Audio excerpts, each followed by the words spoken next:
የአቦል ዜና ቤተሰቦች ዛሬም ለእናንተ ይሆናሉ ያልናቸው መረጃዎች ይዘናል። በቅድሚያም ርዕሶቹን እናስደምጣቸዋለን። ከንቲባ አዳነች አቤቤ የመኖሪያ ቤትና የገንዘብ ድጋፍ አደረጉ። ሁለቱ ሪል ስቴቶች በብራንድ ሎጎ ጭቅጭቅ ፍርድ ቤት ቀረቡ። በአያት ሪል ስቴት ምክንያት ነዋሪዎችና አሽከርካሪዎች ለእንግልት መዳረጋቸውን ገለጹ። ቴዲ አፍሮ ብሔር ተኮር ስርዓትን ለመታገል ጥሪ አቀረበ። የሰንሻይን ኮንስትራክሽን ባለቤት አህጉር አቀፍ ሽልማት ተበረከተላቸው።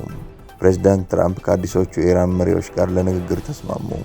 እንዲሁም እስራኤል በኢራን ላይ ስለተኮሰችው ቦምብና ስለሞቱት የአሜሪካ ወታደሮችን እነግራቸዋለን። አብራችሁን ቆዩ።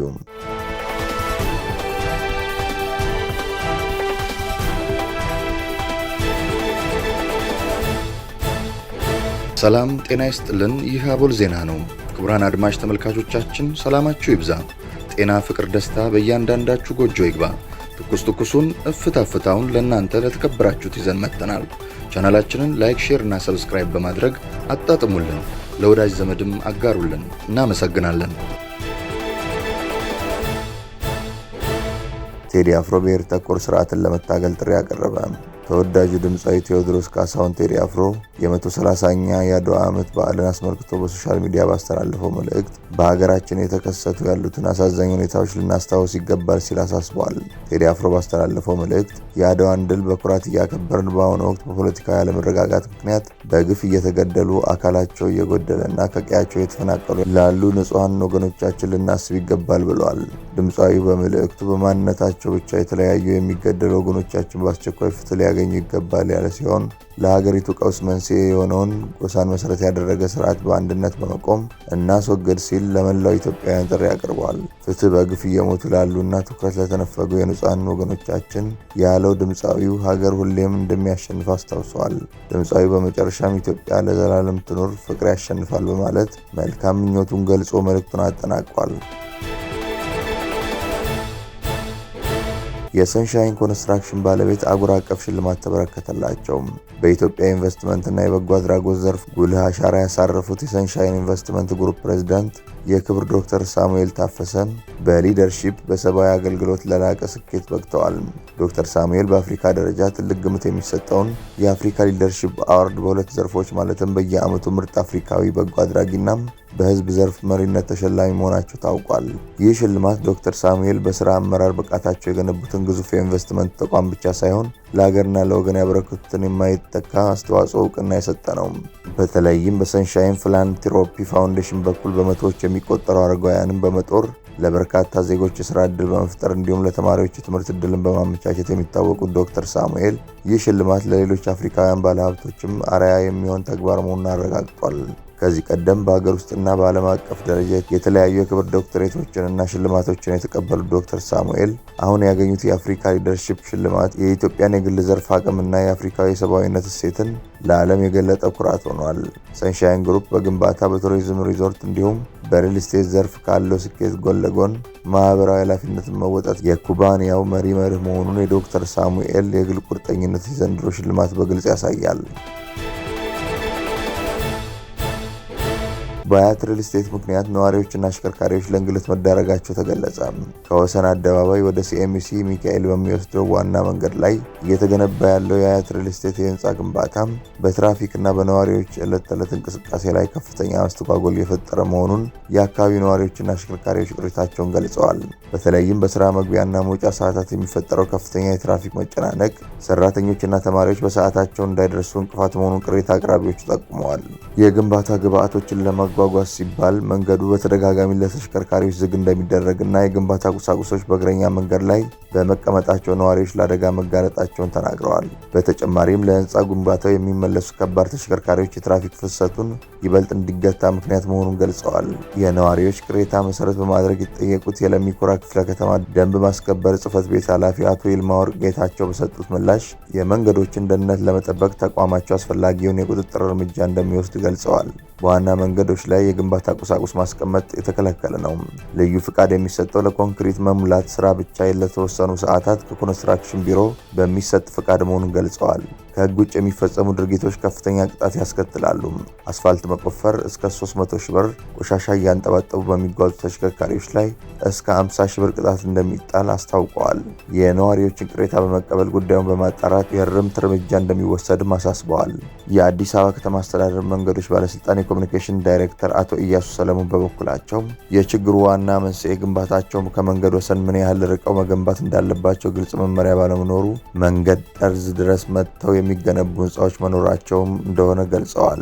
ይህ ሁኔታ በመንገድ ሀብት ላይ ጉዳት ከማድረሱም በላይ ግንባታው ከተጠናቀቀ በኋላም በእግረኞችና በትራፊክ እንቅስቃሴ ላይ አሉታዊ ተጽዕኖ እንደሚኖረው ጠቁመዋል። ይህንን እንግልት ለመቀነስ አዲስ የአሰራር መመሪያ ተግባራዊ እየተደረገ መሆኑንም ዳይሬክተሩ ጠቁመዋል። ከንቲባ አዳነች አቤቤ የመኖሪያ ቤትና የገንዘብ ድጋፍ አደረጉ። የአዲስ አበባ ከተማ አስተዳደር ከንቲባ አዳነች አቤቤ በተለያዩ ዓለም አቀፍና አህጉር አቀፍ ውድድሮች የኢትዮጵያን ስም ለማስጠራት አንጋፋ አትሌቶች ድጋፍ አድርገዋል። ለቀድሞ አትሌት ኮማንደር ጌጤ አርጌ የቤትና 10 ሚሊዮን ብር ከነሙሉ የቤት ዕቃ በከንቲባ አዳነች አቤቤ በአስተባባሪነት ከባለ ሀብቶች በተሰበሰበ ብር ድጋፍ ተደርጓል።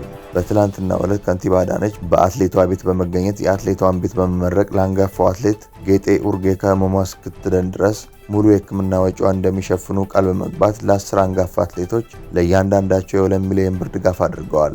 በቀጣይም ከፌዴሬሽኑ ጋር በመሆን ለሌሎች አንጋፋ አትሌቶች ለመደገፍ እንደሚሰሩ ቃል ገብተዋል። የኢትዮጵያ አትሌቲክስ ፌዴሬሽን ፕሬዝዳንት ኮማንደር አትሌት ስለሺ ስህን የአዲስ አበባ ከተማ አስተዳደር ከንቲባ ለተቸገሩ አንጋፋ አትሌቶች ላደረጉት ትልቅ ድጋፍ አመስግነዋል። ፕሬዝዳንቱ አክለውም ከአንጋፋ አትሌቶች ጋር በመሆን ሌሎችን የተቸገሩ አንጋፋ አትሌቶችን ለማገዝ እንደሚሰሩ አንስተዋል። ሁለቱ ሪል ስቴቶች በብራንድ ሎጎ ጭቅጭቅ ፍርድ ቤት ቀረቡ። በኢትዮጵያ የኮንስትራክሽን እና የሪል ስቴት ኢንዱስትሪ ውስጥ ለ3 አስርት ዓመታት ገደማ ስሙን የገነባው ጃምቦ ኮንስትራክሽን አዲስ ወደ ገበያው በገባው ጃምቦሮ ሪል ስቴት ላይ የንግድና ምልክት ስያሜን ወስዶብኛል በሚል የ1 ሚሊዮን ብር የካሳ ክስ በፌዴራል መጀመሪያ ደረጃ ፍርድ ቤት መሰረተ።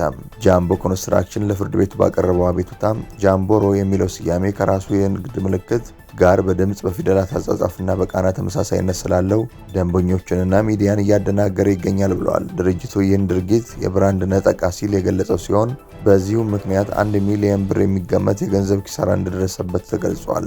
በሌላ በኩል ጃምቦሮ ሪል ስቴት ባቀረበው መከላከያ ክሱ የህግ መሰረት የሌለው ነው ሲል ተከራክሯል።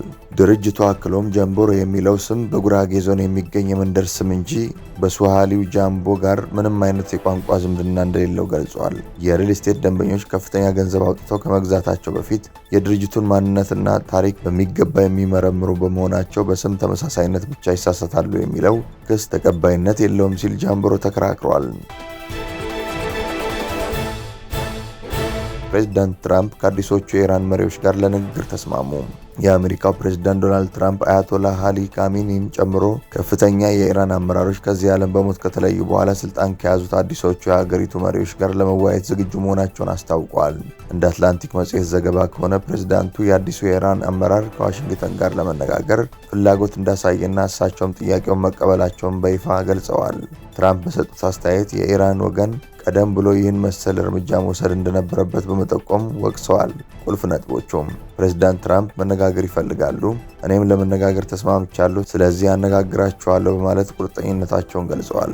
ኢራን ከዚህ ቀደም የዲፕሎማሲያዊ አማራጮችን መጠቀም እንደነበረባት የገለጹት ትራምፕ በጣም ተግባራዊና ቀላል የነበረውን ነገር ለማድረግ በጣም ዘግይተዋል ሲሉ ተናግረዋል።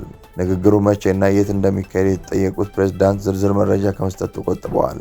ይህ አዲስ የዲፕሎማሲያዊ እንቅስቃሴ በመካከለኛው ምስራቅ ያለውን የፖለቲካ ውጥረት ወዴት ሊያመራው እንደሚችል የብዙዎች ትኩረት ሆኗል። እስራኤል በአንድ ቀን ከ1200 በላይ ቦምቦችን በኢራን ላይ መጣሏን አስታወቀች። የእስራኤል አየር ኃይል ከአሜሪካ ጋር ባደረገው የጋራ ጥቃት በአንድ ቀን ብቻ ከ1200 በላይ ቦምቦችን በኢራን ላይ ጥሎ እንደነበር አስታውቋል። በደቡባዊ ኢራን ውስጥ በሆርሞዝጋን ግዛት በምትገኘው ሚናብ ከተማ ውስጥ ቢያንስ 148 ሰዎች መሞታቸውና በደርዘን የሚቆጠሩ ቆስለዋል። ኢራን ውስጥ ጥቃት ከደረሰባቸው ቦታዎች መካከል አንድ የአንደኛ ደረጃ የሴቶች ትምህርት ቤት ይገኝበታል።